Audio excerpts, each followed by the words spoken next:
Salam alaikum tout le monde, j'espère que vous allez bien. Euh, on va recommencer la série des Days de la piscine. Là c'est C00, j'avais fait une vidéo, vous pouvez aller la voir pour ceux qui sont intéressés sur le Shell 00, dernier exercice. Après depuis j'ai plus sorti de vidéo, mais là on va essayer de reprendre ça vraiment de façon très simple parce que j'essayais de faire des vidéos qui étaient préparées et tout ça, mais au final je faisais rien. Donc c'est mieux que je fasse ça sans trop de préparation. Mais toujours en vous apportant des explications qui sont claires, qui sont bien et qui sont adaptées à un niveau qui est débutant, pas des explications trop techniques. C'est pas intéressant ça. On veut des explications faciles à comprendre, rapides et c'est ça. Bon, là on est exercice 00, C00. Si vous êtes ici, normalement vous avez déjà fini Shell 00. Shell 01 pour la piscine, je vous conseille plus d'attaquer C00, de vous concentrer sur ça. Parce que l'examen, normalement, il va être sur le C, il va pas être sur le shell. Le shell, c'est important pour savoir comment se déplacer dans le terminal, etc. etc. Sinon, c'est pas vraiment très important le fait de créer des scripts, etc. C'est pas très important. Ok, donc premier exercice. On nous dit write a function that displays the character passed as a parameter. It will be prototyped as follows. Là, il nous donne le prototype. Ça, c'est tout le temps le prototype de la fonction. Prototype, c'est ce que la fonction retourne, le nom de la fonction, et ce que la fonction prend en paramètre. Ça, vous inquiétez pas, on va l'expliquer petit à petit. Si vous ne comprenez pas d'un coup, c'est pas grave. To display the character, you must use the text write function as follows. Write, on va expliquer le 1, il sert à quoi, ça sert à quoi, etc. Toujours dans les exercices, peu importe les exercices qu'on a, ils nous donnent le répertoire qu'on doit créer, le fichier qu'on doit créer et la fonction qu'on a le droit d'utiliser. Ok. Le fichier, il va dans le répertoire et, euh, et c'est ça. Donc le répertoire, il doit être toujours avec le nom qu'on nous donne. Donc s'ils nous disent le directory, il doit s'appeler exercice 00, quand vous allez créer votre répertoire, je vais agrandir un peu. Quand vous allez créer votre répertoire, ne l'appelez pas x00 en majuscule. Appelez-le exactement comment ils le disent. Parce que quand vous allez push votre quand vous allez push votre C00, C01, etc. Si le robot il trouve pas ce nom, vous allez faire l'exercice, ok? Donc ça c'est important à connaître. Moi toujours ce que je fais, je copie, je colle. Je me casse pas la tête, ok? Parce que des fois je peux faire une erreur, je laisse un espace, le nom il est pas bon, le robot il trouve pas, il me met fail, il me met zéro, la moulinette elle trouve pas, elle me met zéro. J'ai pas de temps à perdre avec ça, tu vois. Donc là, euh, je suis dans je suis dans le repo de base. Ce que je vais faire, c'est que je vais créer un répertoire qui s'appelle piscine pour bien organiser mes trucs. Je vais dans piscine, c'est des piscines. Et à ce moment-là, on va commencer à travailler. Donc, puisque là, on travaille sur C00, mkdir, C00, bon, on peut le mettre en minuscule, pas de problème. Mkdir C00. Donc là, je suis dans le répertoire piscine. Et dans le répertoire piscine, quand je fais ls, pour voir ce que j'ai dans le repo, j'ai le répertoire C00. Au cas où, le petit truc, pour ceux qui ne le savent pas, normalement vous devez le savoir. Pour savoir c'est quoi la différence entre un répertoire et un fichier, on fait ls-la. Et ici, quand on a le petit d, ça veut dire que c'est un directory, ça veut dire que c'est un répertoire. Quand on l'a pas, ça veut dire que c'est un fichier. D'accord. Ça, je ne sais pas si on vous l'a expliqué jusqu'à maintenant. Normalement, vous devriez le savoir. Mais si vous ne le savez pas, c'est pas grave. Donc ça c'est un répertoire parce que je l'ai créé avec la commande make directory, mkdir make dir directory. Ça c'est pas un répertoire parce que je l'ai créé avec la fonction touch ici, c'est 01. Ok. Jusqu'à là, ça c'est du shell, on s'en fout, on est là pour le C, on n'est pas là pour le shell, mais de temps en temps je vous lance des petits trucs. Bon, donc ça je vais l'enlever, C01, c'est un fichier. On va dans C00, ok. Et là, à ce moment-là, on va commencer à travailler. Donc, C00, je dois créer ce directory-là pour ensuite y mettre mon fichier dans lequel je vais mettre mon code. D'accord? Donc, je vais créer ce repo. Là, je suis dans C00. Je crée le repo exercice 00. À la fin, bien sûr, si vous l'avez compris, j'aurai exercice 01, exercice 02. Je peux les créer tout de suite, là. Exercice 01, 02, 03, 04, 05, 06, exercice 07. On va essayer de les faire au complet, Inch'Allah. Exercice 08. Ok, donc là j'ai tout ça. Ok, tout ça c'est des directories. Là, nous on va aller dans l'exo 00 et on va créer une fichier. Tac, je copie-colle aussi pour les fichiers, je me casse pas la tête. Il y a deux façons de créer un fichier. Ou vous faites vim, ou vous faites touch, vous mettez le nom du fichier. À ce moment-là, le fichier sera créé. Ok, il sera tout simplement créé. Et vous pourrez ensuite rentrer dedans avec vim. Le deuxième moyen, ok, c'est de faire vim directement avec le nom du fichier. Quand vous faites ça, non seulement vous créez le fichier, mais vous rentrez directement sur le fichier. Dans le fichier plutôt. Ok? Mais ensuite, pour quitter, il ne faudra pas faire Q avec point d'exclamation pour quitter directement parce que sinon, ça ne va pas sauvegarder le fichier. D'accord? Donc si vous faites vim avec le nom du fichier et que vous écrivez par exemple salut, ok? Ou si vous écrivez par exemple int main, ok, notre fonction main, il faut sauvegarder, ensuite quitter. Donc W, ensuite Q, ok? WQ.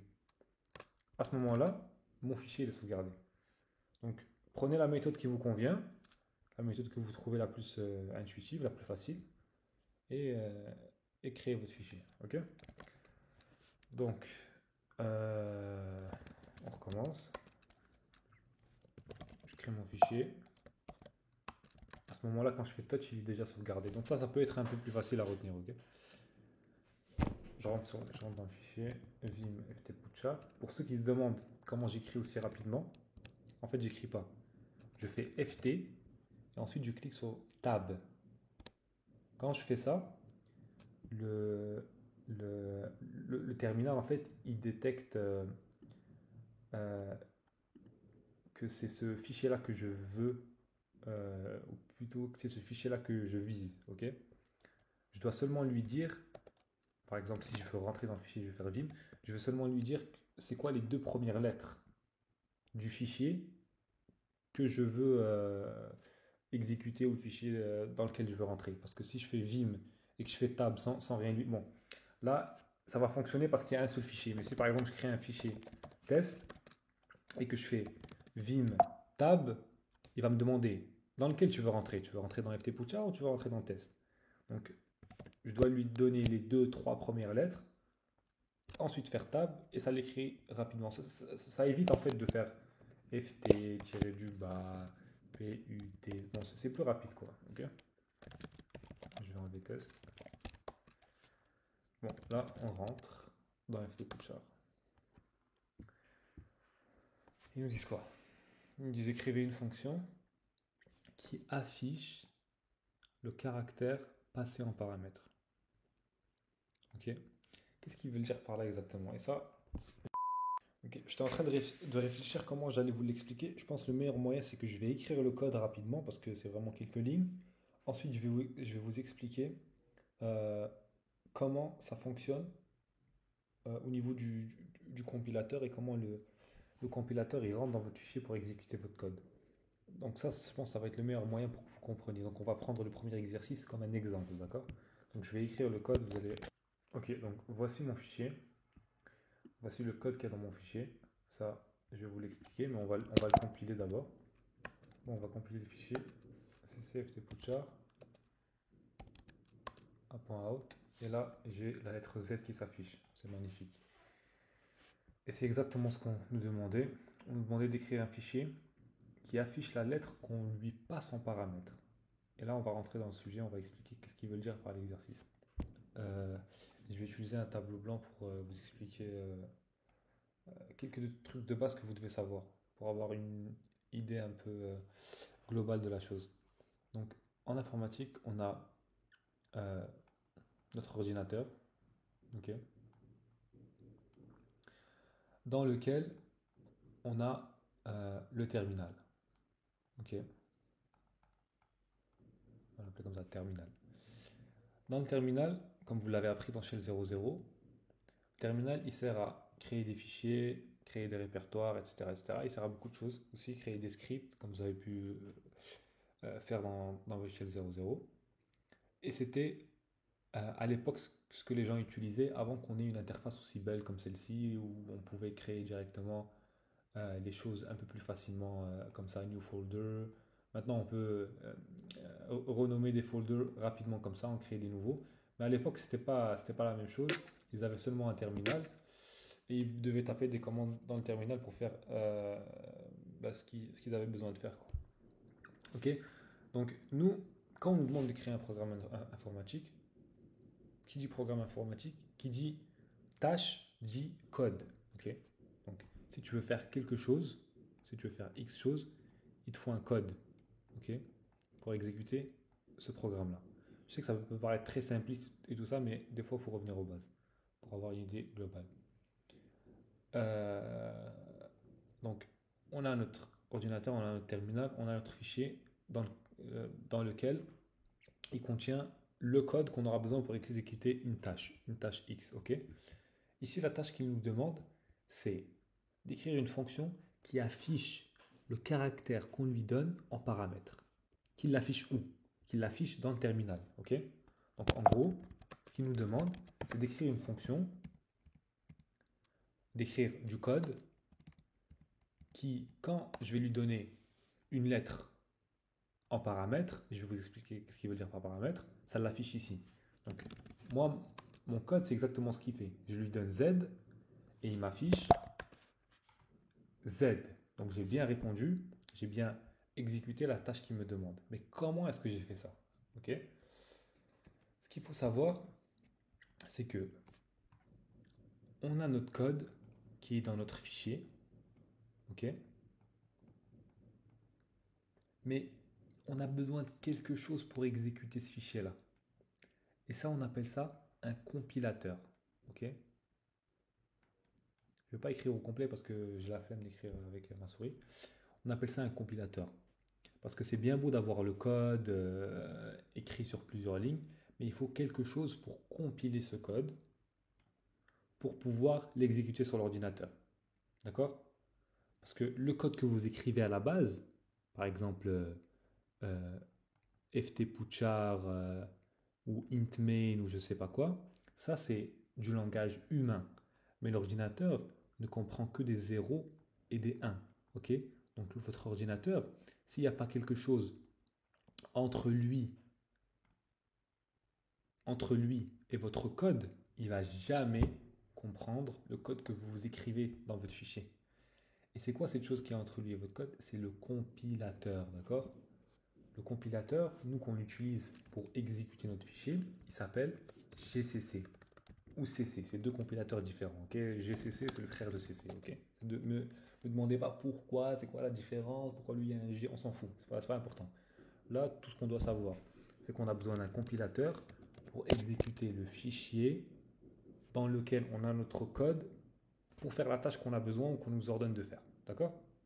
Donc, j'espère que c'est clair jusqu'à là, parce qu'on va aborder certains points pour que tout le monde puisse comprendre. Et pour ceux qui sont déjà un peu avancés, ils vont trouver ça un peu con, ils vont dire ouais, mais tu reviens trop loin aux bases, on s'en fout de ça, on va faire l'exercice.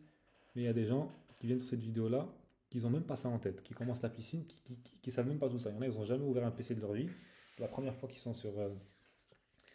C'est la première fois qu'il rentre dans le monde de l'informatique, donc je tenais à ce que ces gens-là aient une idée globale. Ok. Donc, on a dit, on a notre compilateur GCC. Le compilateur, qu'est-ce qu'il fait? Il prend,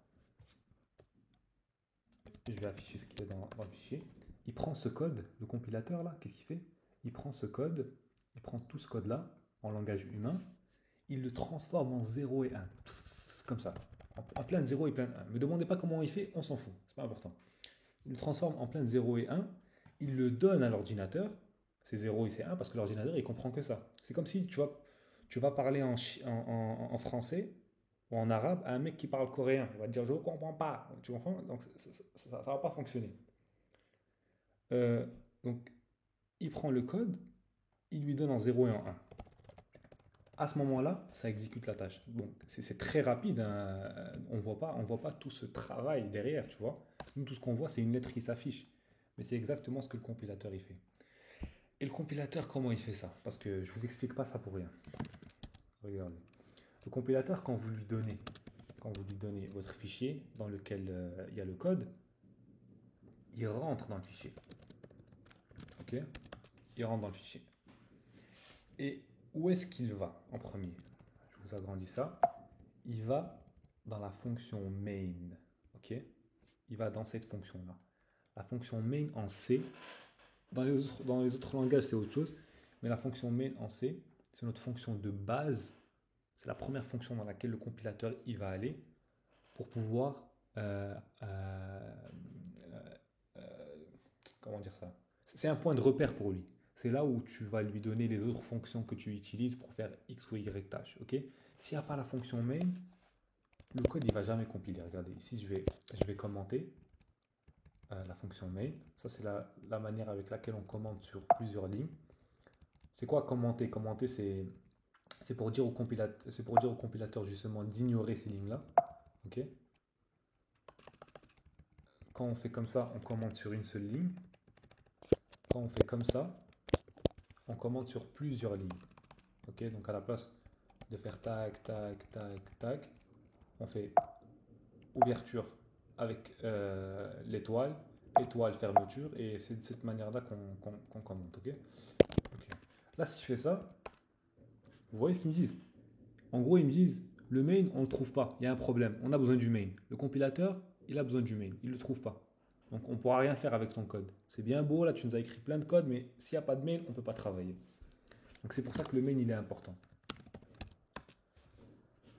Bon, on a expliqué tout ça, c'est bien. Donc le compilateur, qu'est-ce qu'il fait? Il va exactement, et je vais vous l'expliquer sur le tableau, ça va être beaucoup plus clair, ok? Donc je vais venir, je vais copier ça. On va faire ça comme ça. Ok, donc je vais choisir une couleur comme le vert pour le compilateur, ok? Le compilateur, il rentre dans votre fichier. Donc, tout en haut du fichier, vous avez les bibliothèques que vous avez include. On va expliquer c'est quoi une bibliothèque après, vous inquiétez pas. Donc, il rentre dans votre fichier tac, il skip tout ça, ok? Lui, il s'en fout de ça. La première chose qu'il va aller voir, c'est ça. C'est le int main, c'est ça qu'il cherche. Donc, il va aller à la ligne du int main. Et je veux vraiment que vous imaginiez le compilateur comme quelqu'un qui lit les choses ligne par ligne. Là, il fait ligne, ensuite deuxième, ensuite troisième ligne, ensuite quatrième. Vraiment, il va étape par étape. Donc, il regarde le mail, il se dit c'est bon, il y a un mail, c'est parfait. Ensuite, il passe à la deuxième ligne, il se dit bon, ça, je sais c'est quoi, c'est des braguettes. En gros, ça veut dire qu'il y a une ouverture de fonction, que dans ces braguettes-là, il va avoir des choses, des commandes pour moi. Il skip tout ça, il va à la prochaine. Et là, qu'est-ce qu'il fait? Il voit qu'on a fait appel à une fonction. Okay, il la reconnaît directement parce qu'il sait qu'une fonction, il y a le nom, il y a le nom de la fonction, blablabla, et il y a entre parenthèses ce que la fonction va contenir, ok, avec un point virgule à la fin. Genre, il connaît un peu la forme de la fonction. Ne me dites pas comment il sait ça, je ne vais pas vous expliquer, ça ne sert à rien. Ok, il reconnaît que c'est une fonction. Donc, dès que nous, on va faire appel à une fonction, il va aller directement vers cette fonction-là. Ok? Donc là, ben non, c'est comme ça. Donc là, à ce moment-là, notre compilateur, il est ici. Ok? Il est en train de regarder cette ligne-là. Qu'est-ce qu'il va voir? Il va voir le prototype de la fonction. Et c'est pour ça qu'on nous a donné le prototype de la fonction, parce que le prototype, il est important. Il va nous servir dans plusieurs choses. Il va regarder ce que le prototype va retourner. Ok? Il va regarder le nom du prototype pour pouvoir l'identifier dans le futur. À chaque fois qu'on va faire appel au prototype, il va savoir que c'est dans cette fonction-là qu'il va devoir aller jeter un coup d'œil. Et il va regarder ce que le prototype va prendre en argument, en paramètre. En paramètre, ok? Il va regarder ce que le prototype va prendre en paramètre. Ici, il voit que notre fonction, elle prend une variable de type char. Donc automatiquement, ce qu'on va devoir donner à la fonction, c'est une variable de type char. D'accord? On va devoir lui donner une lettre par exemple. Ok? On ne peut pas lui donner autre chose. Ici, ils nous disent, on doit écrire une fonction qui affiche le caractère qu'on passe en paramètre. Donc, ça voudra dire que on va devoir donner quelque chose en paramètre à la fonction ici, qu'on aura appelé dans le main, parce que le main, c'est la base de toute chose. C'est ici qu'on fait appel à nos fonctions. Donc, ça nous dit qu'on doit donner quelque chose en paramètre, une lettre, ok, et qu'on doit écrire une fonction qui va afficher la chose qu'on lui donne en paramètre, la lettre qu'on lui donne en paramètre. Ok. Et ensuite, il nous donne le prototype de la fonction. Ok. Donc, il nous donne ce que la fonction retourne, ce que la fonction, comment la fonction s'appelle, et le type de variable qu'elle va prendre. Et nous, ensuite, on doit écrire le code. Le code, c'est cette partie-là, là. C'est ce qui est en bas du prototype. Ok. Le code, c'est ce qui est c'est ce qui est entre les deux braguettes là ici. D'accord? Donc j'espère que la partie du main, vous l'avez bien comprise. Et j'espère que la partie fonction, prototype, etc., vous l'avez bien comprise. Ok? Donc, on va expliquer un peu plus tard c'est quoi cette partie du prototype. Parce qu'on a dit que il prend quelque chose en paramètre, mais il retourne aussi quelque chose. On va expliquer dans quel cas il va retourner quelque chose et vous allez comprendre avec des exemples qui sont plus parlants. Mais pour l'instant, on n'a pas besoin de savoir ça. Donc, écrit une fonction qui affiche un caractère passé en paramètre. Donc, moi j'ai écrit mon main. Le main, c'est la base. J'ai appelé ma fonction ici, qui est cette fonction-là exactement que je vais utiliser. Je suis obligé d'utiliser cette fonction-là et je ne peux pas écrire le code dans cette section-là. Pourquoi? Parce qu'ils m'ont donné une fonction que je dois utiliser justement. Je ne sais pas si vous avez bien compris. Si il m'avait dit écrit un programme qui affiche, qui affiche ce qu'on lui donne en paramètre, basta, sans me donner le nom d'une fonction, j'aurais tout écrit, le code, je l'aurais écrit dans cette partie-là du main. Je n'aurais pas besoin d'appeler une autre fonction. Mais eux, ils m'ont donné le nom d'une fonction que je dois utiliser, donc je suis obligé de faire appel à cette fonction-là. Ok? Mais le code que j'ai écrit ici, j'aurais très bien pu le mettre ici et enlever ça. Ok?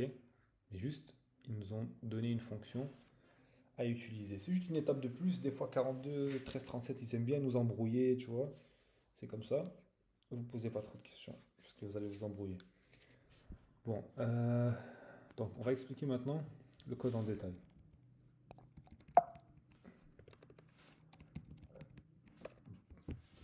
Ici, ils nous disent, pour afficher ce caractère, on doit utiliser la fonction write. Et la fonction write, elle s'écrit comme ça. Ce qu'il faut savoir, c'est qu'en langage informatique,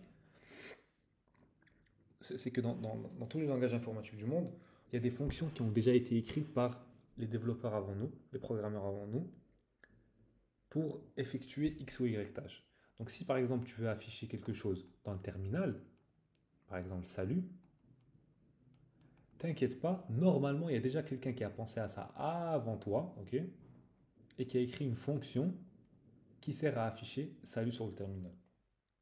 Parce que sinon, si on n'avait pas par exemple la fonction write, qui sert justement à afficher quelque chose sur le terminal, comme ici il nous donne la fonction, on n'aurait pas écrit ça en une seule ligne, hein. Ça aurait été beaucoup plus compliqué. Okay, donc, comme on a dit, il y a des fonctions qui ont été écrites par les programmeurs avant nous, et justement, parmi ces fonctions, il y a la fonction write. Donc, ils nous disent qu'on doit utiliser la fonction write pour nous faciliter les choses et pour exécuter, pour exécuter la tâche qu'on nous demande. Et qui dit le fait d'appeler une fonction qu'un programmeur a déjà écrite auparavant, dit appeler une bibliothèque en C. Ok, donc ce include là que vous voyez, on appelle ça une bibliothèque.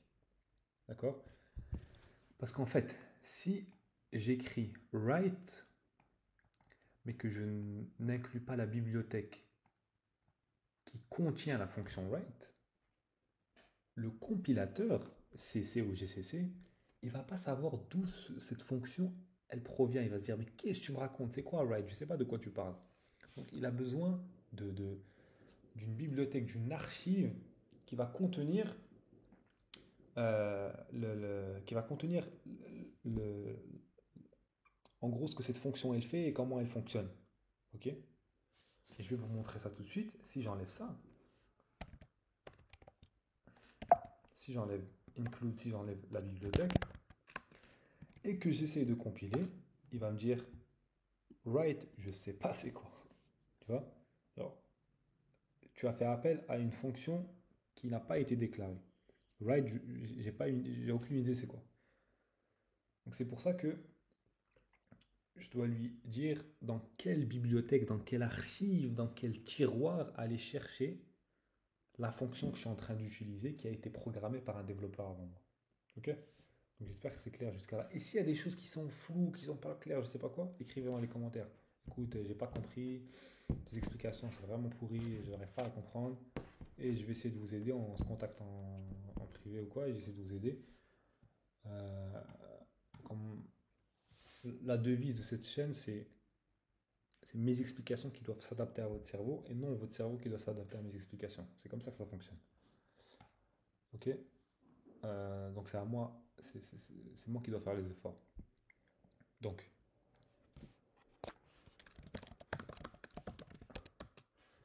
ici, on va reinclude la bibliothèque qu'on a besoin, donc include UniSTD.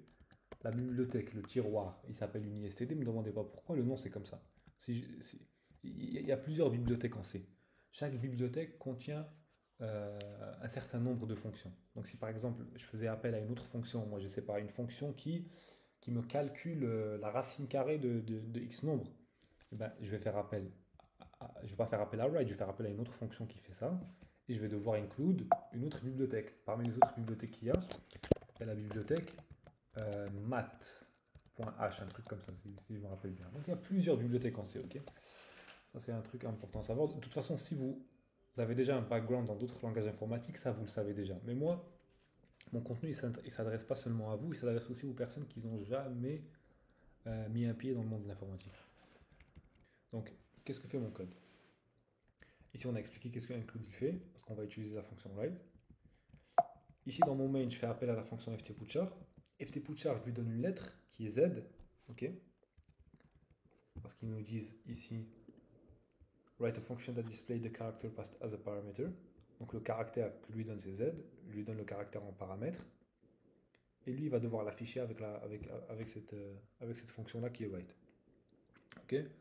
Donc ici je lui donne, je dois lui donner le bon type de variable, ok? Je dois lui donner un char.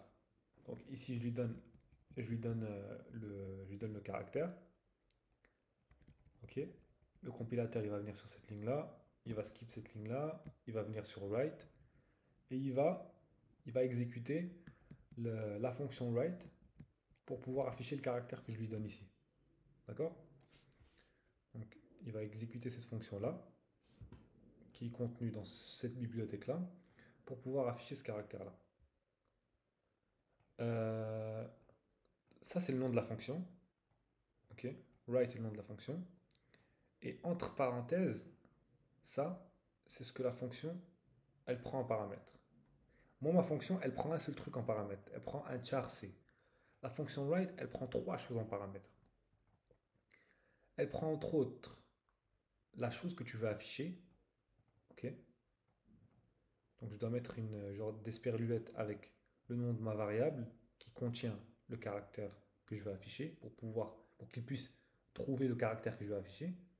Si par exemple, je fais, euh, je fais A, bah, la variable A, elle n'existe pas. C'est que la variable C qui existe. Et la variable C, qu'est-ce qu'elle contient? Elle contient le caractère que je lui ai donné. Vous comprenez?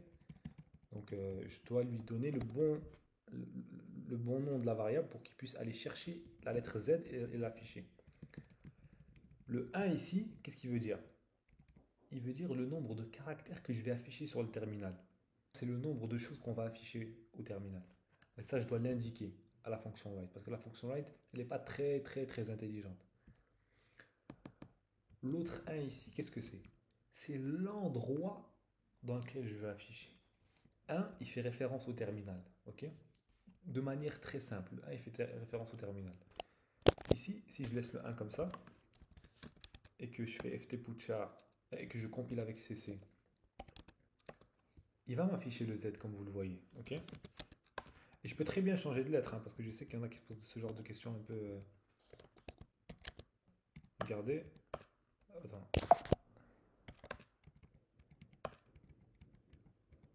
Voilà, ici, je peux changer de lettre comme je veux, il n'y a pas de problème. Hein.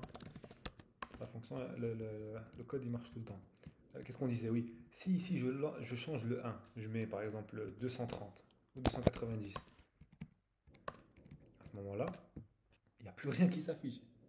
Parce que le 1, justement, il fait référence à l'endroit dans lequel tu vas afficher ta lettre. Donc, write, il prend trois arguments. Il prend l'endroit, le chemin dans lequel tu vas afficher ce que tu dois afficher, et le nombre de caractères que tu veux afficher. En fait, c'est ça, la définition de la fonction write. Donc, voici notre programme. Ça, c'est le programme qui affiche euh, le caractère qu'on lui donne en paramètre.